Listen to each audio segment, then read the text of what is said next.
معانا الدكتور ممدوح علي، المستشار الطبي للسفارة المصرية بالسودان. أهلا بك يا دكتور. اهلا بيك، اهلا مساء الخير. قول لنا وضع الاصابات عندك ايه يا فندم؟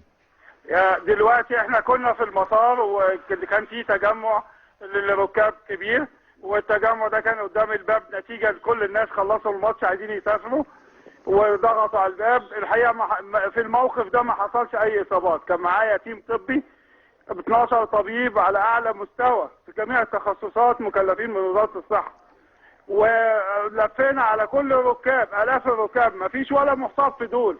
طلعت بالطاقم الطبي، خليت 5 في المطار عشان لو حد جه، وطلعنا معايا 7 اطباء. رحنا مستشفى الاطباء المكلفين بتوجه ناس فيها، ما جالهمش ولا مصاب غير حالات بسيطه نتيجه لكسر الازاز اثناء سير الباصات وهي بتوصل للناس، عباره عن خدوش طفيفه وطلعت في الحال.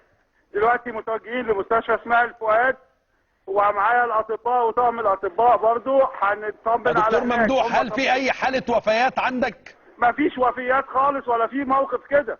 انا قابلت الفنان ايهاب توفيق ومعاه شويه فنانات في المطار. حصل لك حاجه؟ قالوا ان انت حصل لك حاجه. راجل زي الفل وبيضحك وبيغنوا وبيهزروا.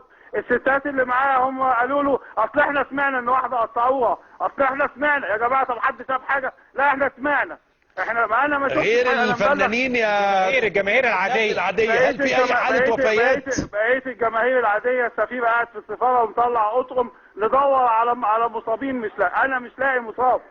انا بدور، انا معايا عربيه ومعايا 8 اطباء، همسح الخرطوم كلها عشان لو لقيت حد اساعده. خليك شغال لغايه الصبح يا دكتور ممدوح. معلش صاروا الليله دي. انا لغايه بعد بكره ما عنديش مشكله، ومعايا اطبائي ومعايا ناسي وبنلف، والدكاتره كلهم بيطمنونا. ما فيش حد اتوفى، ما فيش حد اتضرب بسكينه، ما فيش حد عصر. كل الاصابات طفيفه نتيجه لرمي الطوب على الازاز. شكرا. انا شغال لغايه الساعه 8 الصبح، هجيب الخرطوم كلها. شكرا دكتور ممدوح علي، المستشار الطبي لسفارتنا في الخرطوم. وزي ما قلنا